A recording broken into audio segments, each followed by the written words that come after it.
The crystal champagne flute shattered against the marble floor, inches from Leo's feet.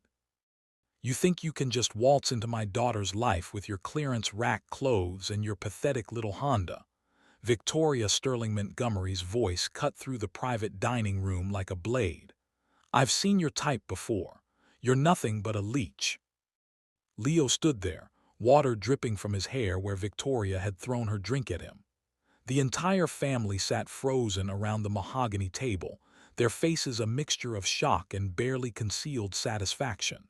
All except Maya, whose hand flew to her mouth, her eyes filling with tears. "Mom, what are you doing?" Maya's chair scraped against the floor as she stood up. "Sit down, Maya." Victoria didn't even look at her daughter. Her eyes remained locked on Leo, cold and calculating. She reached into her Hermes purse and pulled out a checkbook.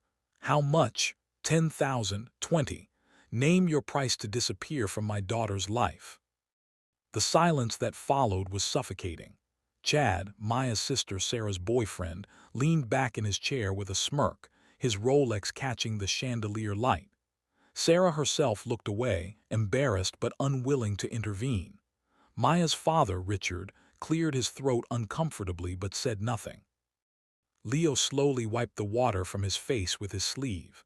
When he finally spoke, his voice was calm, almost gentle. "I'm not going anywhere, Mrs. Montgomery. I love your daughter." Victoria's laugh was sharp and humorless. "Love? You love her trust fund, you mean? You love the idea of marrying into money so you can quit whatever pathetic job you pretend to have." She turned to Maya. "Sweetheart, this man showed up to your birthday last month with a gift from Target. Target. Do you know what Chad gave Sarah for her birthday? A weekend in Paris." "And I paid for every second of it," Chad added, his voice dripping with condescension. "Not that you'd know what that's like, Leo. What do you do again? IT support or something?" "I work in tech," Leo said quietly. "Tech support, right?" Chad laughed. "My assistant's assistant makes more than you probably do in a year." Maya's hands were shaking. "Stop it. All of you just stop it." She turned to Leo, and he could see the conflict in her eyes. 6 months they'd been together. 6 months of coffee shop dates and movie nights in her apartment. 6 months of her choosing him over every expensive dinner her mother tried to arrange with suitable men from country club families. "Maya, honey, I'm doing this for your own good." Victoria's tone shifted, became almost pleading. "You're 28 years old. You should be thinking about your future, about children, about security. What kind of life can this man give you? Look at him." Leo knew what they saw. His jeans were from a department store, worn at the knees. His jacket was a decade old. His watch was a simple Casio that he'd bought at a drugstore. His car, parked outside this 5-star restaurant, was a 2005 Honda Civic with a dent in the passenger door. What they didn't see was the phone in his pocket that had buzzed 3 times during dinner with urgent messages from his board of directors. They didn't see the exhaustion in his eyes from a 14-hour day managing a tech empire worth billions. They didn't know that the cheap, wooden box he'd given Maya for her birthday had been hand-carved by him during late-night breaks between international conference calls, because he knew she valued thoughtfulness over price tags. "I need to use the restroom." Leo's voice was steady. He looked at Maya. "I'll be right back." As he walked away, he heard Victoria's voice rise again. "This is your last chance, Maya. Him or this family, choose." In the bathroom, Leo splashed cold water on his face and pulled out his phone. 17 missed calls, 12 text messages. His CFO, his lawyers, his executive assistant, all trying to reach him. The acquisition he'd been planning for months was falling apart. The company they were supposed to purchase tomorrow, Montgomery Real Estate Holdings, was threatening to back out. Montgomery, Victoria's maiden name, the family business that had been hemorrhaging money for 5 years. He stared at his reflection in the mirror. The last 6 months had been the happiest of his life. For the first time since he'd built Sterling Tech from his college dorm room into a multinational corporation, someone had loved him for himself.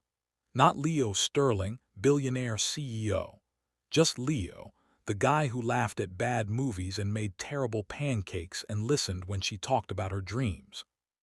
But maintaining that lie was getting harder. His phone buzzed again. His head of security. "Sir, there's a photographer outside the restaurant. Someone tipped off the press about your location. We can extract you through the kitchen."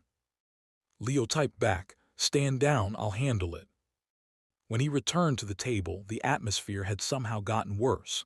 Maya's mascara was smudged from crying. Victoria looked triumphant. Chad was showing everyone something on his phone, grinning. "Oh, perfect timing," Chad said as Leo sat down. "I was just showing everyone the new Ferrari I'm picking up next week. Custom ordered, 18-month wait list. But when you've got the connections I have," he let the sentence hang. "That's wonderful," Leo said evenly. "You even know what a Ferrari costs, buddy." Chad leaned forward. "Or is that outside your tax bracket?" "Chad, please," Sarah said softly, but she was smiling. Victoria stood up, smoothing her designer dress. "I think we've all had enough excitement for one evening. Richard, call for the car. Sarah, Chad, thank you for joining us." She looked at Maya. "You can ride with us, sweetheart. I'm sure Leo's little car only has room for one anyway." Maya's jaw tightened. She stood up, grabbed her purse, and took Leo's hand. "I'm going with Leo." "Maya." "I said I'm going with Leo."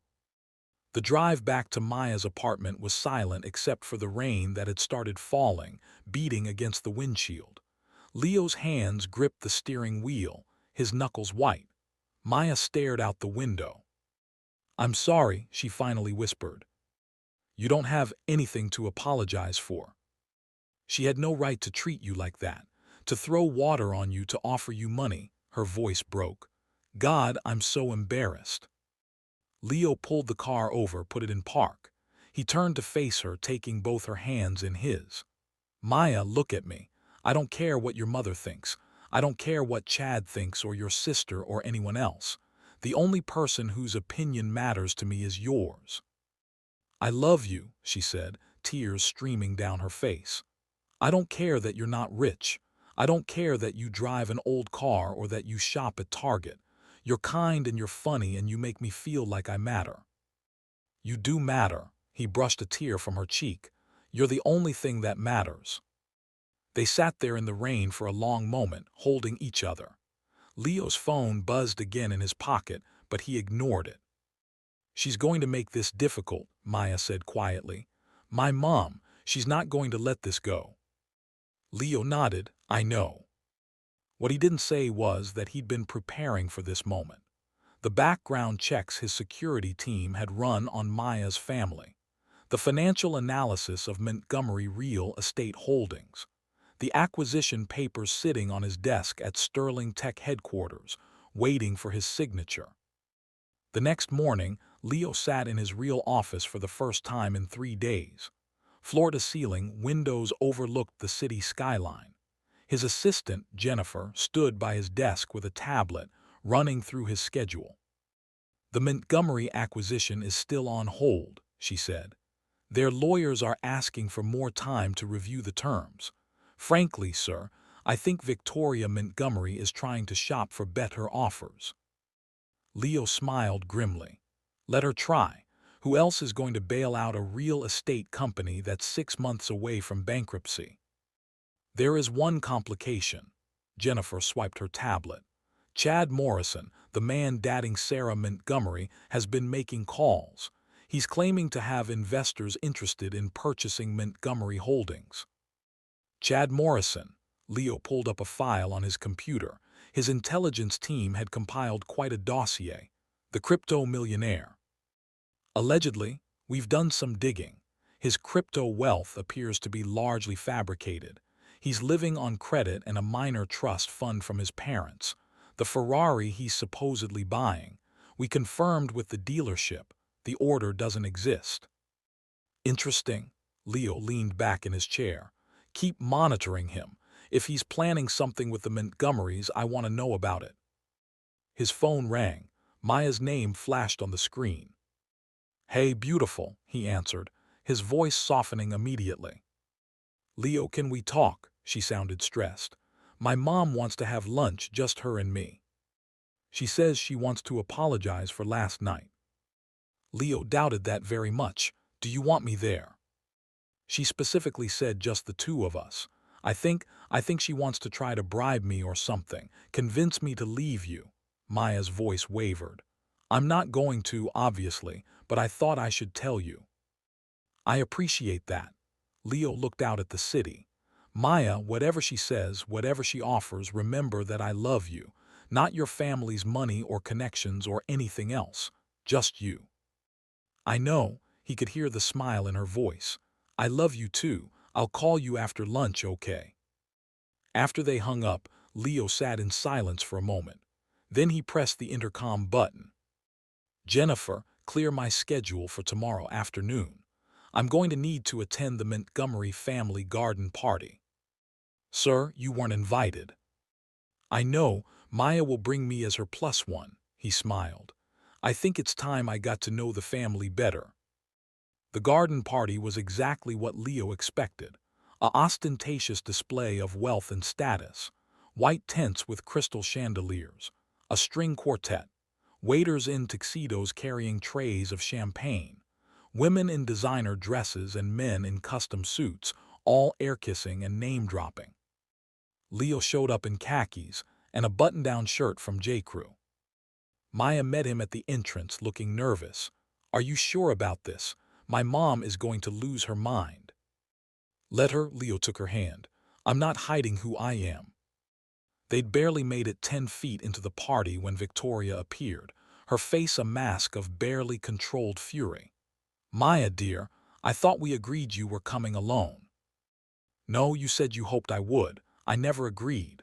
Maya's voice was steady, but Leo could feel her hand trembling in his. Victoria's eyes swept over Leo with undisguised contempt. Well, since you're here, you might as well make yourself useful. The valet is overwhelmed. You look like you know your way around parking cars. She thrust a set of keys at him. The Mercedes needs to be moved around back. There was a moment of silence. Several nearby guests had stopped talking to watch. Leo looked at the keys, then at Victoria, then at Maya's horrified expression. He could feel the anger building in his chest. One word, one sentence. That's all it would take to end this charade, to reveal exactly who he was and watch the color drain from Victoria's face. Instead, he took the keys. Leo, no, Maya started. It's fine, he said quietly. He kissed her forehead. I'll be right back. He spent the next hour parking cars, moving vehicles, running errands for Victoria's guests like he was hired help. And through it all, he watched. He observed. He saw Chad holding court near the champagne fountain, bragging about his latest crypto investment. He noticed Richard, Maya's father, looking increasingly uncomfortable as his wife orchestrated Leo's humiliation.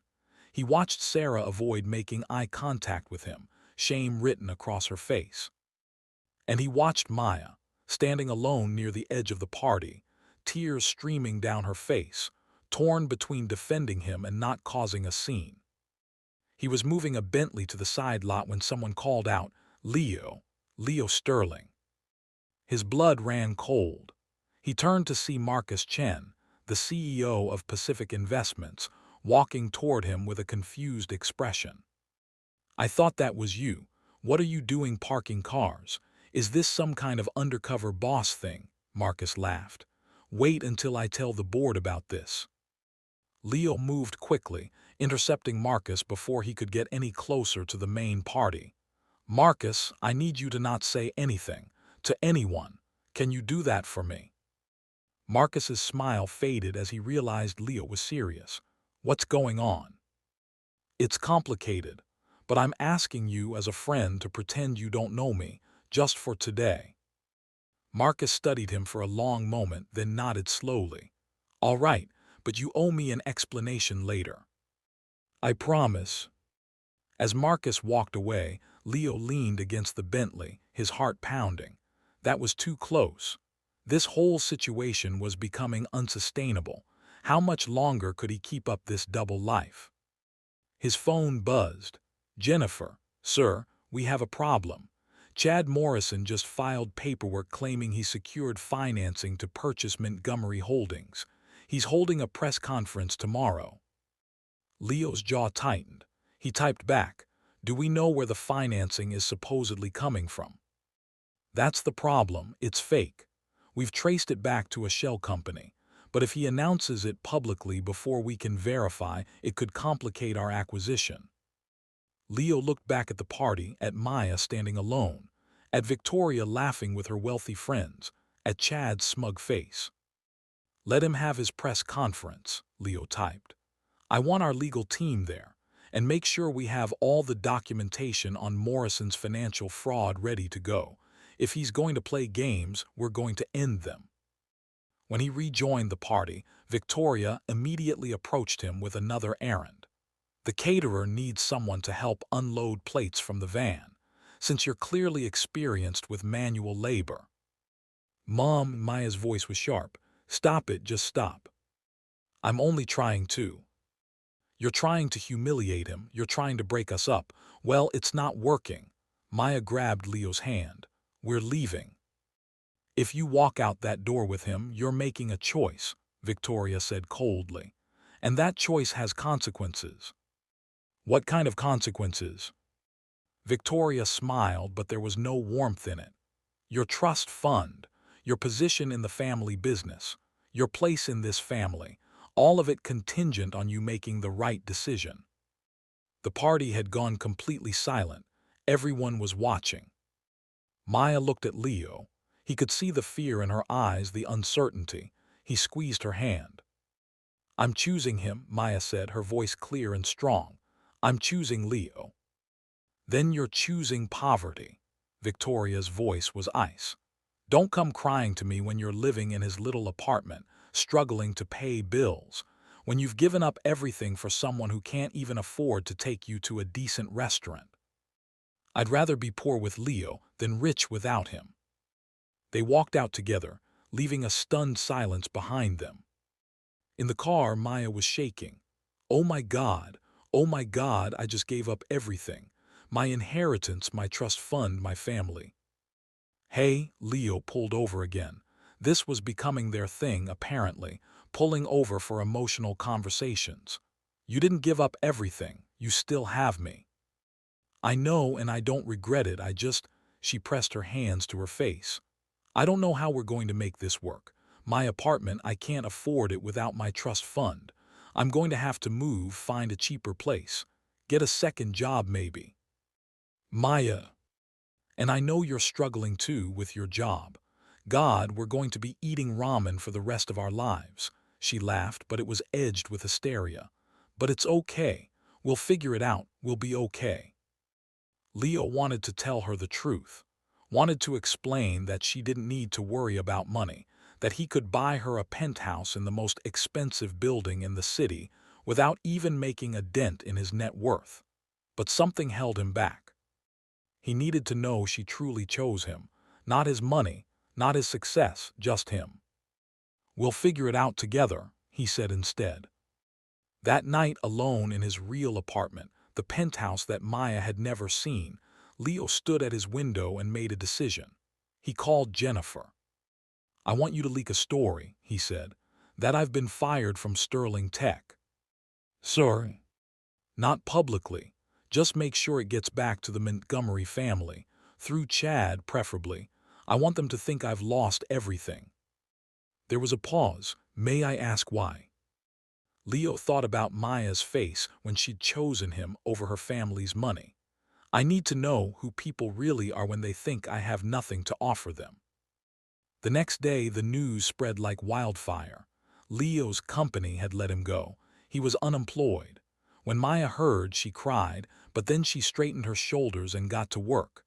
Within hours, she'd picked up extra shifts at the boutique where she worked part-time. She started looking for a cheaper apartment for both of them. The Montgomery family, predictably, celebrated. Chad sent Leo a text. "Heard about your job, man. Tough break. Maybe now you'll realize you're out of your league with Maya." Victoria called Maya. "Sweetheart, there's still time to fix this. Just say the word and you can come home. We'll forget this whole unfortunate incident." But Maya refused. And with each refusal, with each day she stood by Leo despite thinking he'd lost his job, his love for her deepened. 2 weeks later, Maya came home to their cheap new studio apartment, exhausted from pulling a double shift. Leo had spent the day in secret meetings, preparing for what was coming.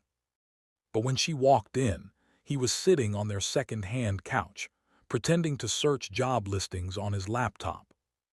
"Hey," she said, dropping her bag. "Any luck?" "Not yet." He closed the laptop. "How was work?" "Exhausting, but I got some good tips." She counted out bills from her pocket. $60. That should help with groceries this week. Leo felt his heart break a little. She was counting out tip money while he had billions sitting in accounts she didn't know existed. "I got a call from Sarah today," Maya said, sitting next to him. "She wanted to warn me. Chad is planning something. Some big announcement about saving the family business.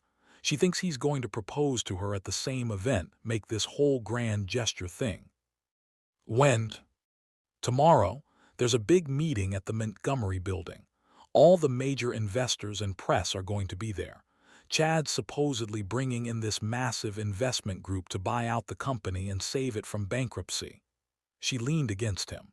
Sarah sounded weird about it, like she wasn't sure if she was happy or scared. Leo's phone buzzed.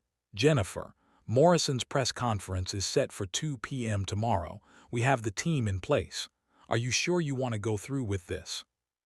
He typed back, "Absolutely." The Montgomery Real Estate Holdings building was buzzing with activity. Press vans lined the street. Photographers clustered around the entrance.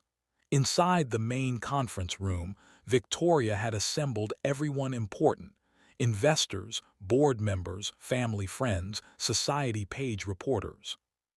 Chad stood at the front of the room in an expensive suit, looking like he'd already won. Sarah sat in the front row, wearing a new diamond bracelet that Chad had supposedly bought her. Victoria and Richard sat nearby, trying to look calm but obviously nervous about the company's future. "Thank you all for coming," Chad began, his voice full of confidence. "Today, I'm thrilled to announce that I've secured the financing to purchase Montgomery Real Estate Holdings and restore it to its former glory. This company has been a cornerstone of this community for 3 generations, and I'm honored to be the one to ensure it continues for 3 more." Applause rippled through the room. Victoria beamed. Sarah smiled nervously. "The investment group I've been working with has committed $50 million to this acquisition. We'll be signing the papers today, right here, to make it official." Chad pulled out a folder. "And to celebrate this new beginning, I have one more announcement to make." He got down on one knee in front of Sarah. "Sarah Montgomery, you've shown me what true class and elegance look like. Will you marry me?" The room erupted in applause and gasps. Sarah's hands flew to her face, tears streaming. "Yes, yes, of course." As Chad slipped a ring onto her finger, Victoria stood up, clapping. "This is wonderful. Both my daughters settled with good men." One of the reporters raised her hand. "Mr. Morrison, can you tell us more about this investment group? Who are the principals?" Chad's smile didn't waver. "I'm afraid I can't disclose all the details yet, but I can tell you they're a major player in the tech industry, very cutting edge, very forward-thinking." "And the 50 million is confirmed?" "Absolutely. In fact, I have a representative here today to finalize everything." Chad gestured to someone in the back of the room. "If you'd like to join us." But no one stepped forward. Instead, the conference room doors opened, and Leo walked in. He wasn't wearing khakis and a cheap shirt.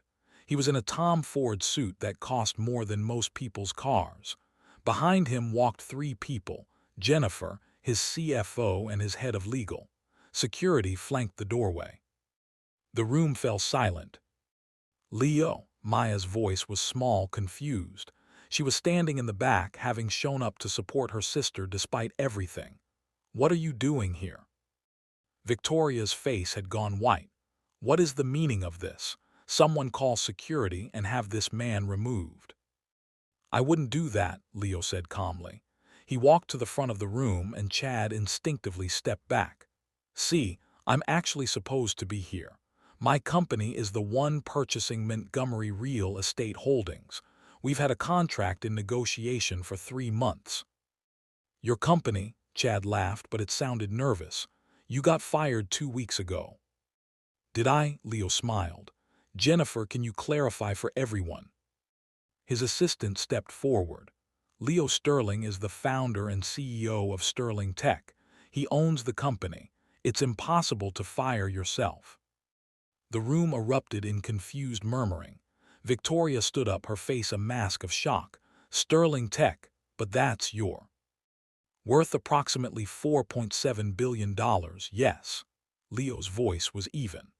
"I've been preparing to acquire Montgomery Holdings for months as part of our expansion into real estate development. The only reason I've delayed is because 3 months ago, I started dating Victoria's daughter, and I wanted to see if this family valued character over currency." He turned to Chad. "Speaking of which, Mr. Morrison, I'm curious about this investment group you mentioned. Would you care to provide their names?" Chad's face had gone red. "I don't have to tell you anything." "No, but you'll have to tell the Securities and Exchange Commission." Leo nodded to his lawyer. "We've been monitoring your activities. The shell company you set up, the fake financing documents, the fraudulent claims. It's all documented. You were planning to announce a fake acquisition, pump up the stock price, and short sell before anyone discovered the truth." "That's a lie," Chad shouted. "Is it?" Leo's lawyer stepped forward with a folder.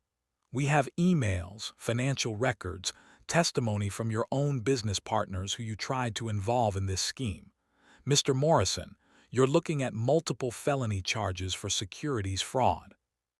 Sarah stood up, her hand flying to her mouth. "Chad, is this true?"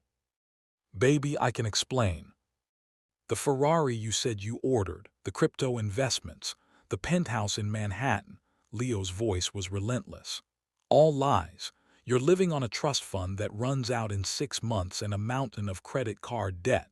The engagement ring you just gave Sarah, our team traced it. You bought it on a payment plan you can't afford." Victoria sank back into her chair, looking like she might faint.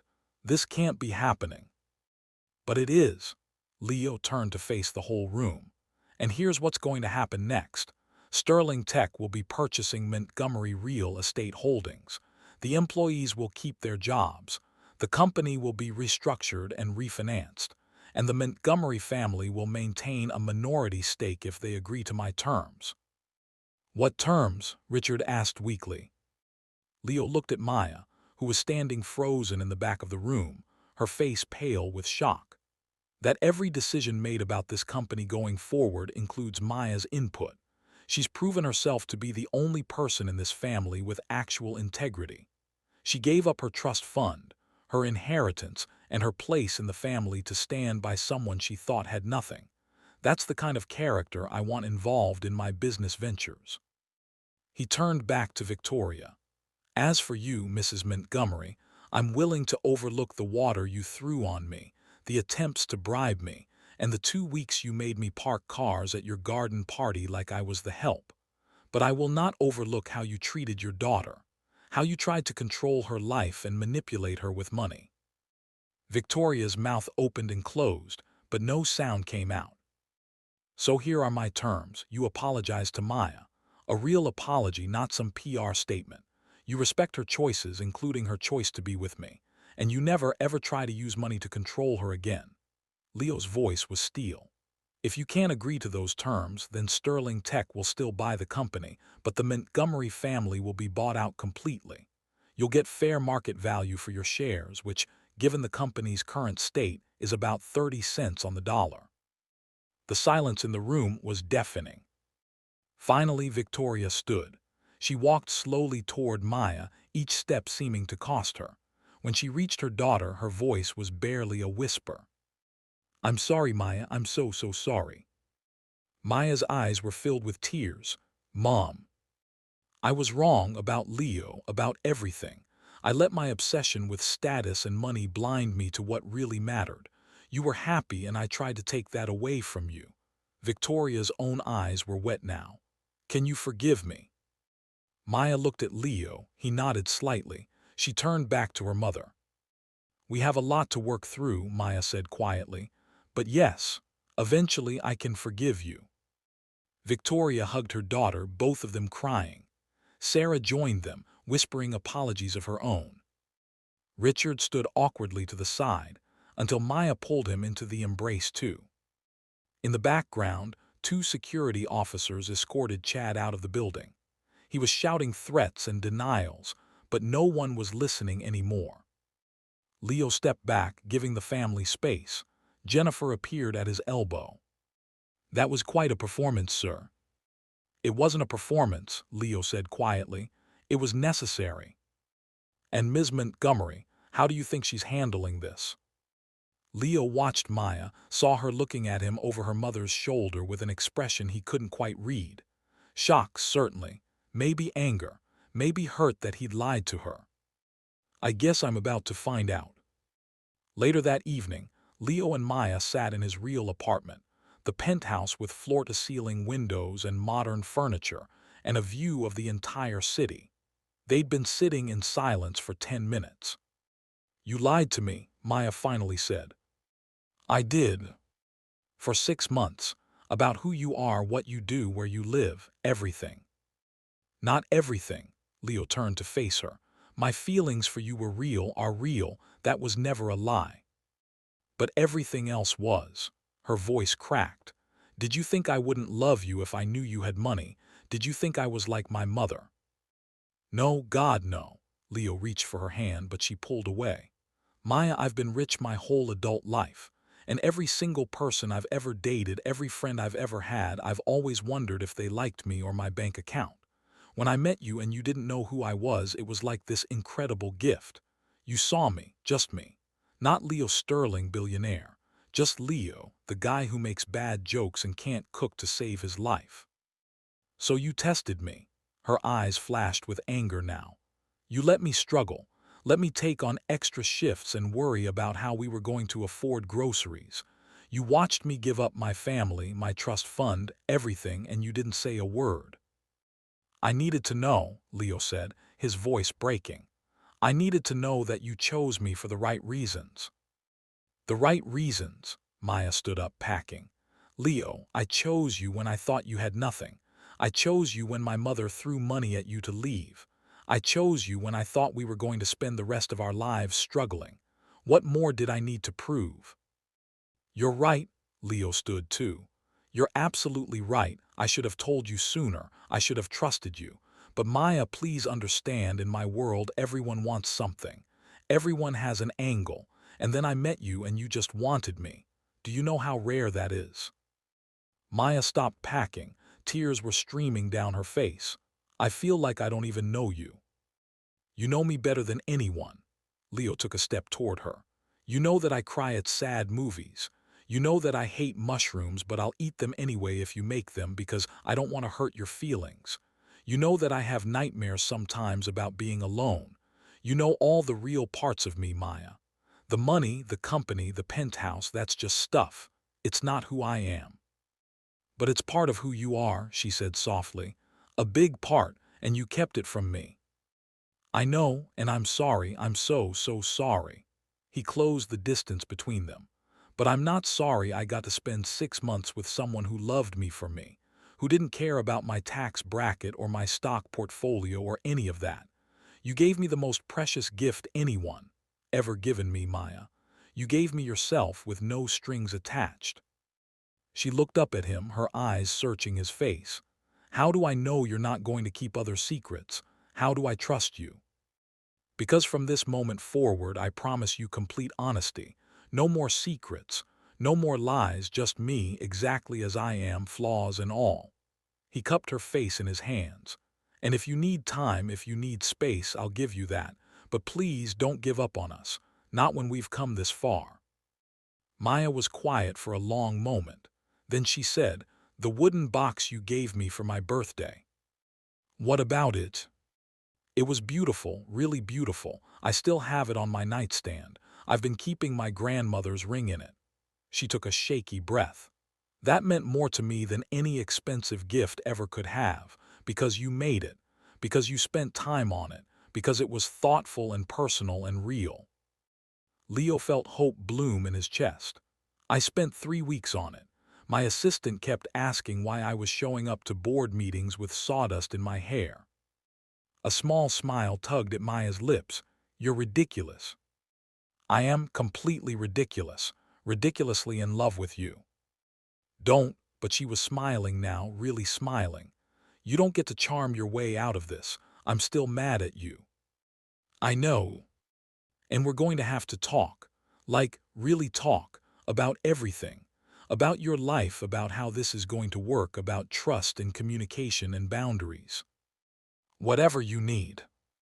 Maya stepped closer, close enough that he could smell her perfume. And you're going to have to meet my family again. The real you this time. And it's going to be so awkward because my mom threw water on you and made you park cars, and oh my God, this is going to be a disaster. We'll handle it together. She looked up at him, and he saw forgiveness starting to bloom in her eyes alongside the hurt. You're lucky I love you. I know, trust me, I know. He pulled her into his arms and she let him, resting her head against his chest. I don't deserve you. No, you don't. Her voice was muffled against his shirt. But you're stuck with me anyway. They stood there for a long moment, holding each other as the sun set over the city. Finally, Maya pulled back. So billionaire CEO, huh? Yeah. That's going to take some getting used to. We have time. And this apartment, she looked around, this is really where you live. Usually. I've been staying in a hotel for the last 6 months so you wouldn't see it. That must have been expensive. Maya, I bought a hotel last year. I stayed in my own hotel. She stared at him for a moment, then burst out laughing. You bought a hotel? Of course you did. What else have you bought? Do you really want to know? Yes, no, maybe, she shook her head. This is so weird. I know. He took her hand, laced their fingers together. But it doesn't have to change us. We're still us. You're still the woman who binge-watches terrible reality TV and cries during insurance commercials. I'm still the guy who can't parallel park to save his life and burns toast. You really can't parallel park, she agreed. I thought it was because of your old car, but I guess it's just you. Just me. She squeezed his hand. Okay. Okay. Okay, we can try, we can work through this. But Leo, I need you to promise me something. Anything. No more tests. No more lies, not even little ones. If we're going to do this, we do it with complete honesty from now on. I promise.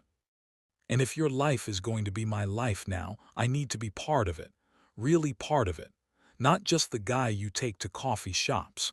I need to know about your work, your responsibilities, all of it. Done. And one more thing. What's that? She grinned, and it was the first real, unguarded smile he'd seen from her all day. You're taking me to a nice restaurant, like a really nice one. The kind with more than one fork, because I've been eating ramen for 2 weeks and I want a steak. Leo laughed, the tension breaking. I can definitely do that. Good, but we're driving there in your Honda. What, why? Because I kind of love that car. It's where you told me you loved me for the first time. She stood on her tiptoes and kissed him softly. And some things are worth more than money. 3 months later, Sterling Tech's acquisition of Montgomery Real Estate Holdings was complete. The company was restructured, refinanced, and thriving under new management. Victoria had stepped back from daily operations, focusing instead on rebuilding her relationship with her daughters.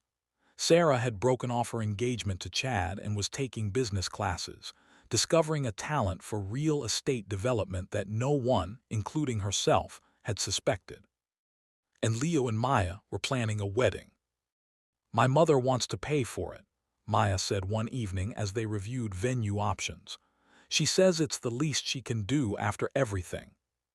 What do you want? Leo asked. Maya thought for a moment. I want something small, intimate, just the people who matter. No photographers, no society pages, no 300-person guest list of people we've never met. That sounds perfect. Really, because I know in your world, these things are supposed to be huge events. Maya, in my world, the only thing that matters is you. If you want to get married in our living room wearing jeans, that's what we'll do. She smiled. I was thinking maybe the botanical gardens, and I do want to wear a nice dress. Whatever makes you happy. You make me happy. She closed the laptop and moved to sit in his lap. Even when you're keeping ridiculous secrets and buying hotels and running billion-dollar companies. I love you, he said simply.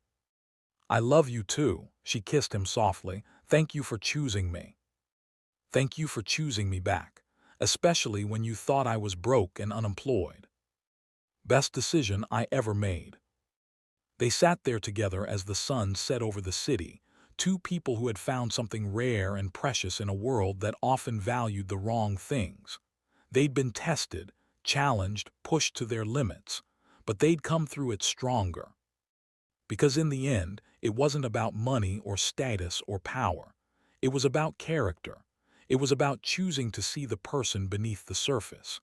It was about love that could survive secrets and lies and family drama. It was about two people who looked at each other and saw home. And that was worth more than all the billions in the world. If this story touched your heart, please take a moment to subscribe to our channel for more inspiring tales. Share your thoughts in the comments below about what you would have done in Maya's situation. And don't forget to hit that like button to help others discover this message about the true meaning of love and integrity. Your support means everything to us. What happens in the dark always comes to light. And sometimes, the richest people are those who value character over currency.